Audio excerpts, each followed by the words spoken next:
This video is to help you prepare for your upcoming exam for FAFAR 6121.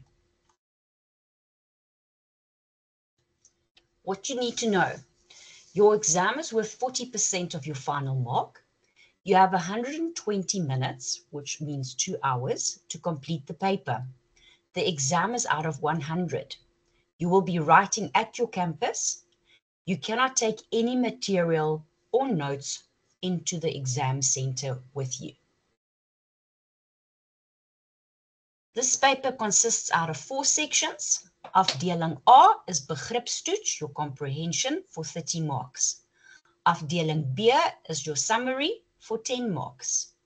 Afdeling C is taal for 20 marks. And then new section that you did not look at during your test, as well as this opsomming, is section D, which is skryfwerk for 20 marks. Time is of the essence during your exam, especially if you tend to be a slow writer or a slow reader. You have 120 minutes for 100 marks, so that's just a little bit more than 1 minute per mark that you have. I suggest you start with the easiest first, and then you move on to the different sections. So in general, students tend to do language is easier, followed by comprehension, followed by the writing, and lastly, the summary. On the screen, you can also see the suggested amount of time you should spend on each of your various sections. Allow yourself 5 to 10 minutes to check that you have submitted everything and that your paper is completed. If you get stuck on a question, for the sake of time, skip it and come back to it later. Always leave time to check for small errors. Some general exam tips. Read your instructions carefully. Don't lose easy marks because you rushed. Read every instruction properly before you answer. Pace yourself. You have more than 1 minute per mark, so use your time wisely. If you get stuck, skip and come back later. Answer what is asked. Don't give extra information. If it says skryf die negatief, do only that. Don't explain what's the negative or rewrite the whole lot. Just give the answer what is expected of you. You need to answer everything. Never leave a question blank. Even a guessed answer can earn you some marks. Neatness counts, especially if you're going to be jumping around in your different sections. Write clearly and leave spaces between answers, especially in your opsomming and the skryfwerk. This is just for, first of all, it's the rule of it, but it just makes it easier. Maybe make a clear heading. You could even highlight it, section A, section B, and so forth, so that the examiner can clearly see what section you are busy with, or when they want to mark a specific section, they can then find it. Quick brain tip: if you can't remember a rule, try a sentence in your head first. What sounds right in Afrikaans often is right. Let's get started with our begripstoets. So, some tips on answering comprehensions. Look at the heading of your comprehension and then any pictures, if there are pictures, to see if it can clue you in on what the text is all about. Start by reading the questions first. Why? Because this is going to help you to identify the key aspects you need to look for in your text. Highlight keywords so that you know what to look for when you read through your questions. Then you read the text. If there are words you don't know, don't stress. Try to make sense of the gist of the paragraph. You don't need to understand every single word to be able to make sense of what it is that you need to answer or that you need to understand. Please make sure that you check the mark allocation. And in Afrikaans, most of the time, everything is worth 1 mark. So the minute you see 2 marks, it is a flag for you to know you've got to do more than just the basics. You have to add to this. Next point to remember, unless you are asked to write a full sin in your comprehension, you don't have to give a full sentence. Keep your answers short. When asked an opinion, whether you agree or not with something, you must first state yes or no, and then only give the reason as to why you agree or don't agree with something. Here are some typical vraagwoorde that we use in comprehension. As you can clearly see, on the left hand are the words, on the right hand side, the English, and the middle example of how those would be used. You can simply pause the video to familiarize yourself with these. There are also some command words to tell you what it is that you need to do.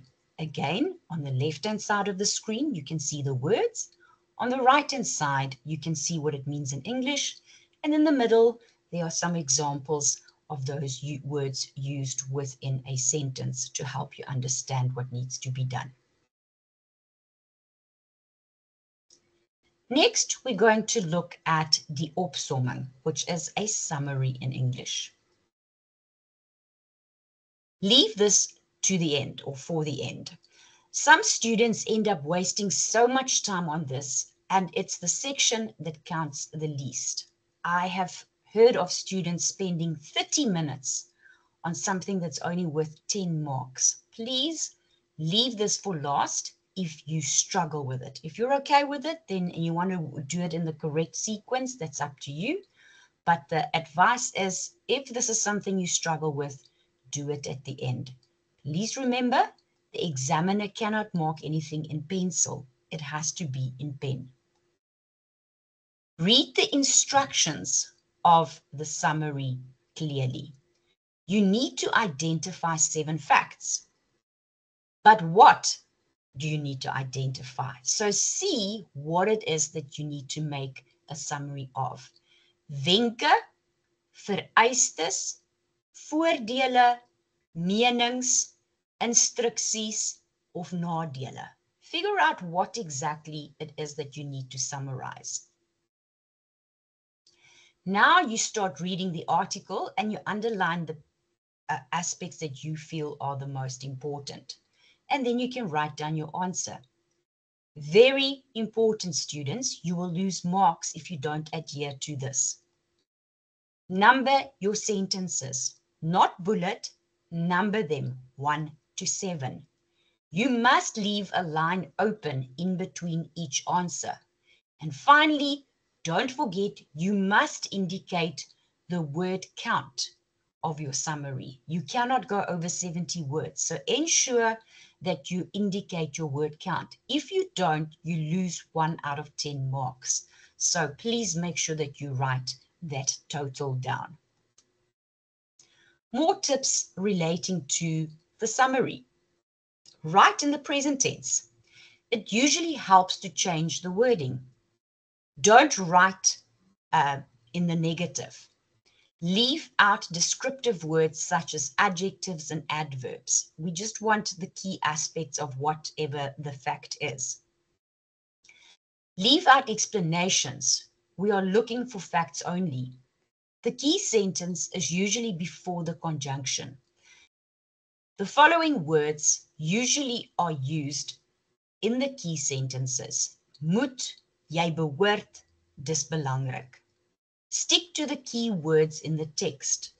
Don't give your own opinion. You are summarizing the words of someone else.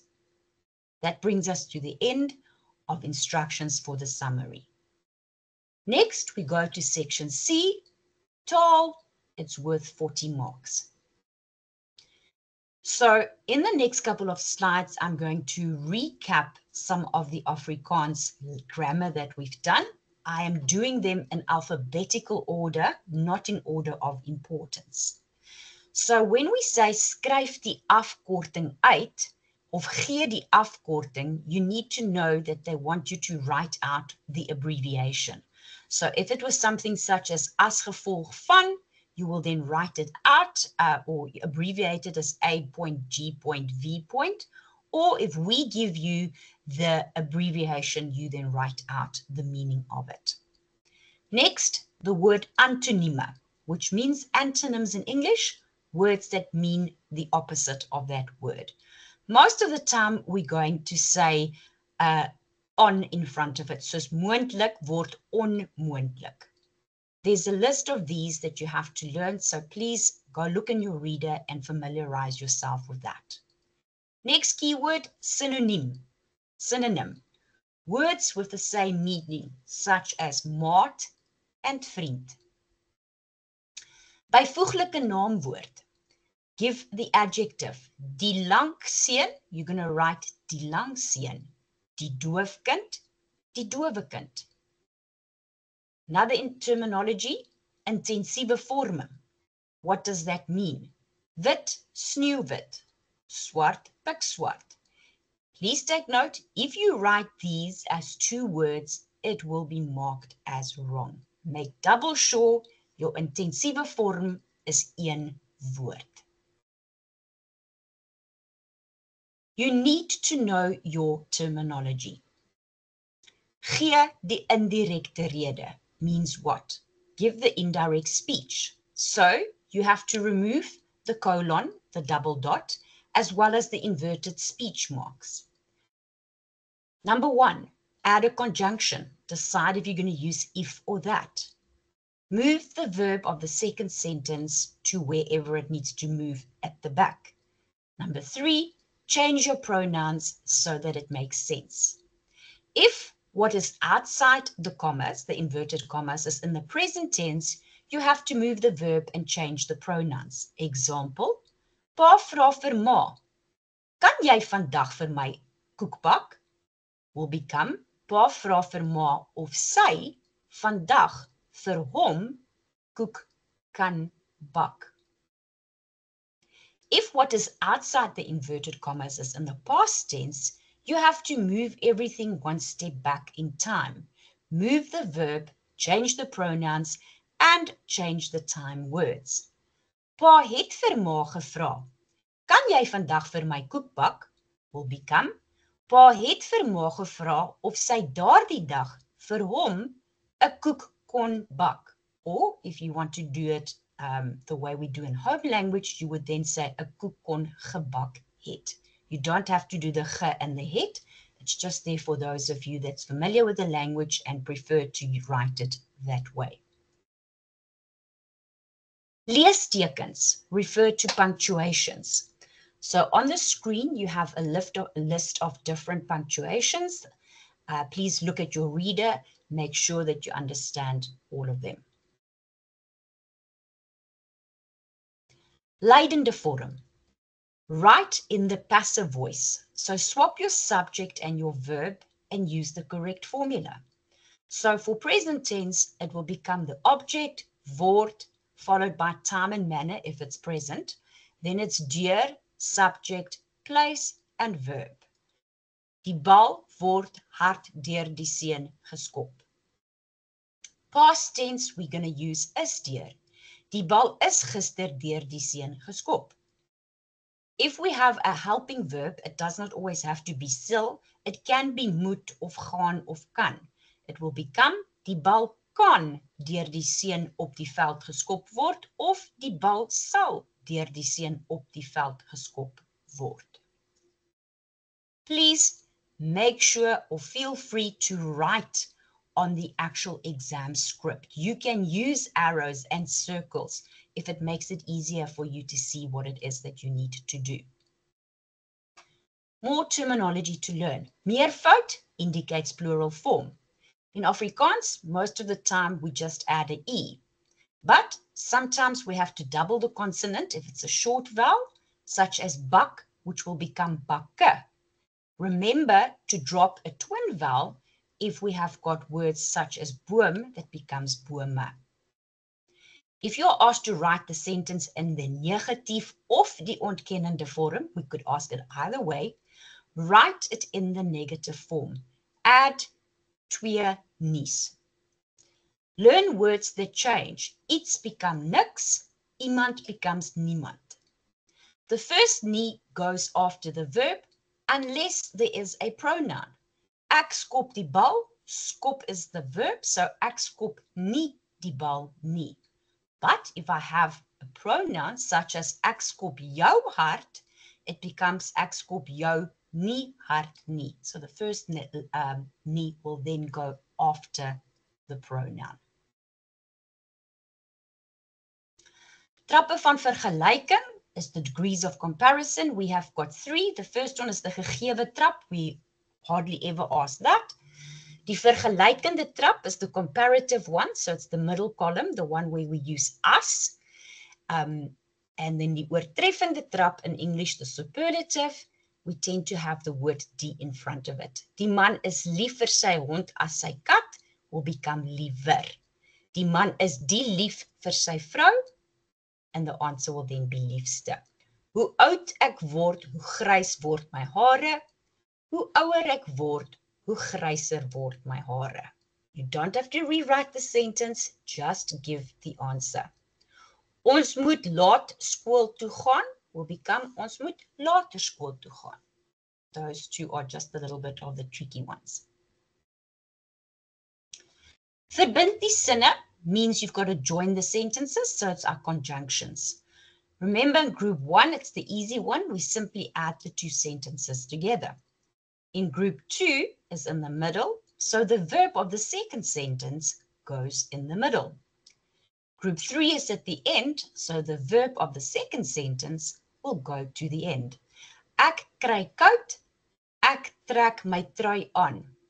It's a group 2 sentence, so it becomes ek kry koud, dus trek ek my trui aan. So the trek was in the front, but basically it's just this, it jumps that way. Ek kry koud, ek trek my trui aan. Trek is the verb. It's got to go to the back. And remember, when it goes after preposition, it becomes one word. Verkleiningsvorm is diminutive. So we tend to indicate this by adding TJIE or in some cases IE. Example, venster will become venstertjie. Remember, if the word is plural, you first make it singular, you make it small, and then you add the S. Example, klein arms will become arm. A little arm is a armpie, and then we make it plural again. So the answer becomes klein armpies. Next terminology is voorzetsels, prepositions. These tell you the position of something related to something else. On, in, with, under, and so forth. Lastly, on this slide is woordorde, which tends to refer to stompie. So make sure you know what the instructions of the grammar aspects are. Otherwise, you are going to struggle with this and you won't be able to answer the questions logically.